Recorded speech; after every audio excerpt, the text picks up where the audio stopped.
Hey guys, I'm Genevieve Kyra. This video is going to be about different kinds of creativity for followers inside Kizomba.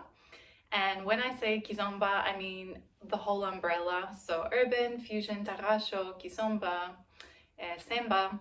And this video is a part of my Kizomba Goddess online membership, but I wanted to share it with all of you about this specific topic. So I'm really keen to hear your feedback, whether you're a leader or a follower. And just keeping in mind that I have my background in dance, in Kizomba, and also in energy work, and I'm blending those two philosophies through what I'm going to be sharing with you right now. And yeah, so just to say, the whole purpose of this membership is to really maintain and support the divine feminine energy within the partner dance, and to really give followers a lot of different tools as to how to access their creativity, their self-love, body connection, technique, musicality, all these kind of things. So for this month of July, we're exploring creativity for followers.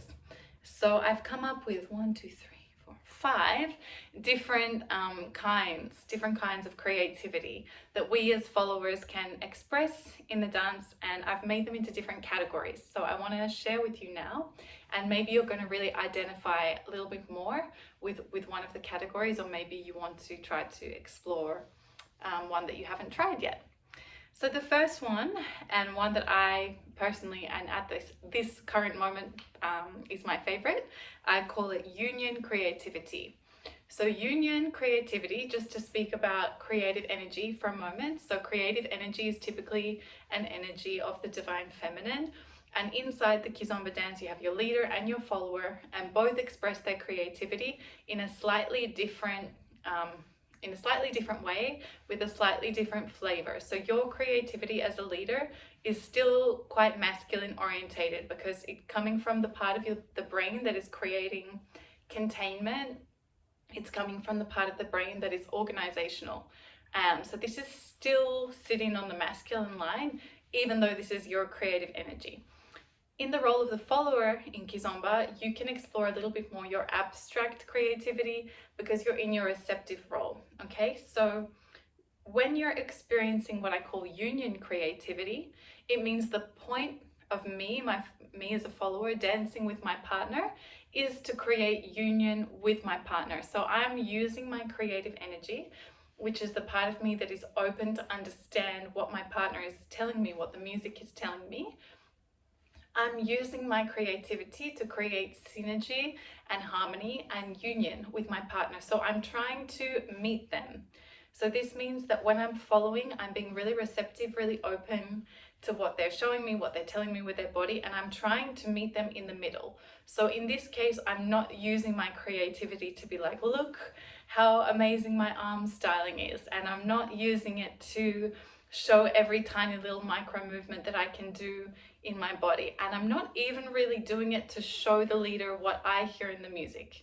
I'm using my creative energy to like go into his universe or her universe, and to really create union. So the creative energy in this moment is being used kind of as a chameleon. So I'm trying to figure out how my leader hears the music, how they lead my body, what kind of story they're trying to create. And I'm using my creativity to become the equal half of that story. So I'm trying to create a flow. I'm not trying to assert anything. I'm not even really trying to take anything in any kind of direction. I'm really just super in flow, super in receptive mode, super in surrender. And through this creativity, this union creativity, the thing that is created is really coming through both of our bodies at the same time.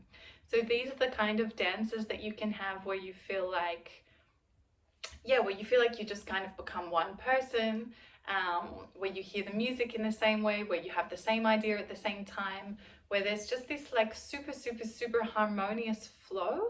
This is union creativity.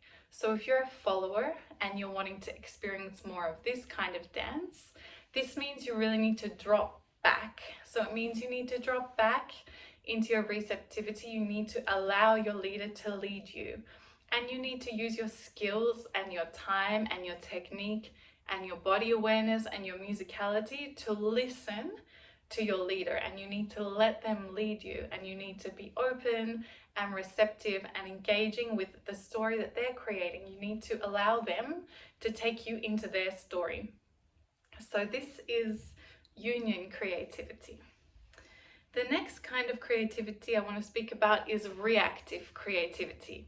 So all of these different kinds of creativity are super incredible, and they come with a whole bunch of different skill sets, okay? Reactive creativity is when your leader will give you an impulse and you will react immediately. So it was like as if you were having a conversation and you were really like ping-ponging. So they say one thing, you say another thing. They say it's like banter. So there's like a really, really rapid fire of creative energy between you and your partner, and you're being super reactive. So this is a super incredible skill set. It means that you know your body really well, that you understand music really well, that you have your own library of creativity and ideas, and that you're not afraid to express your ideas. So when you're having this kind of a dance, it's usually super, super playful, or it could be really serious also, but it means that there's a really like a back and forward of the creative energy. So it's less of this full union, because you're really kind of giving off a lot of ideas. And if you're dancing with a creative leader, they're going to also become reactive to you, and they're going to enter in this game, and together you create something that's like, whoa, you know, it's one of those demos where people are like throwing shoes and like clapping and getting all excited because they can see this kind of like popcorn interaction. So if you're a follower and you want to work on your reactive creativity, that means you need to practice dancing by yourself. There's no way that you can have good reactive creativity if you don't solo dance. So if you don't practice solo styling, if you don't listen to music by yourself, if you don't allow yourself to just have ideas and just express them and really go for it, it's not going to be able to come out in this situation, because in this situation you need to act fast, and you need to do so in a way that also doesn't like completely derail the connection that you're building with your partner, because it's still a partner dance. So this is reactive creativity. Okay, we have activating creativity. This is more on the energetic realm, and I will say this is more about your mastery of your sensual, your sexual, and your creative energy, because your creative energy is also the seat of your sexual, your sensual energy. And if you have a good mastery over your energetic body and you understand how this works, it means that you know how to, for example, breathe and move this energy and circulate it through your body. It means that when you dance, you're really embodied, so you really actually feel what you're doing. So the opposite of that would be someone who's really in their mind when they dance. Maybe they execute steps, but you can kind of see there's not much happening behind them because they're not actually feeling what they're doing. So if you want to experience more activating creativity as a follower, this means you have to be okay in your surrender. So it means you have to be okay, first of all, surrendering within yourself. So again, this is something you can really practice alone. It means becoming de-armored. So taking away any kind of protective glitches that you have in your body, that you have in your system, that you have in your heart, that you have in your creative energy, and allowing your energy to actually flow in your body, and being trusting and being okay with that flow of energy. Then when you're with a partner who you want to dance with in this way, because it's also requires a level of safety. So if you're not feeling safe with your leader, there's no way that you will want to be in this kind of creative space. But if you do feel safe in the energy of the dance with your leader, and you want to be in this activating flow, your creativity will activate their creativity.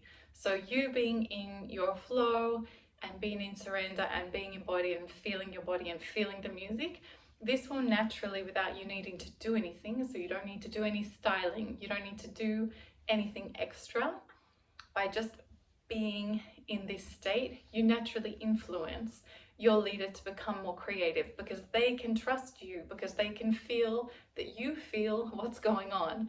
So they can trust you, they can express themselves more, and then the whole dance becomes really beautiful, really embodied, and really powerful. So this is activating creativity. Then we have subtle creativity.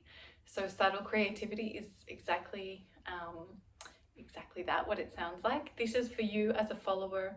If you're mainly focusing on the dance, on the technique of the dance, of maintaining the connection, of being in your role as a follower, but you also really know the music, you really have a feeling that you want to transmit, and you really know your body super well, you will be able to like very subtly add, maybe it's like a tiny micro movement, maybe it's a change of dynamic, maybe you really catch a lyric, and maybe people from the outside can't tell any of this, but your partner can. It's just about you and your partner understanding the creative exchange that's going on. So this is subtle creativity. And then the final one I've written down is coercive creativity. And this is kind of similar to the activating creativity. Coercive creativity is for followers who are trying to prove a point. So maybe you really want to do your styling, or you really hear the music in a certain way, or you don't really feel like following that much, or you have a really good idea, or you want your partner to engage with you in a more creative way. This is kind of using that energy to almost take a leading role in the dance. So in the way you're back leading, energetically you're back leading, even if you're following. Okay, so this can mean like physically, you know, when you stop your partner and you do whatever you want, or it could mean kind of, it's like as if you were having a conversation with someone and you really want them to understand your point. So you kind of go from all angles to try to get your partner to understand your point. So this is coercive creativity. And for me personally, I only really like to do this in a training environment if there's a point. So if I'm trying to explore something different, I'm trying to break my limits as a follower, I'm trying to find different pathways to do different movements. Because for me personally, my personal opinion, this is kind of flipping a lot of polarity in the dance and takes away a lot of things about the dance. So I personally don't super love this kind of coercive creative strategy as a follower on the dance floor, but as a follower in training and as just a dancer and someone you want to explore your own body and you want to find different ways to do things, this can be one really interesting way to do so. So these are the 5 that I have come up with. This is not an official thing anywhere other than my teaching methodologies. So if you go quoting these words to people, unless they've watched these videos, they might not be on your page. So send them to this video. So we have union creativity, reactive, subtle, coercive, and activating. So that's just talking about followers. So obviously for leaders, there's a whole big deal going on there. But yeah, I just wanted to make this video to share with you, to also get your feedback. I want to engage more with you in these kind of conversations. And if you are a follower and you're interested in learning more about being a follower in the Kizomba umbrella and learning about your feminine energy, your divine feminine energy, working with the goddess archetype, working with your technique, your musicality, and joining a community of women from around the world, then you are more than welcome to join my Kizomba Goddess online membership. So much love and thanks for watching.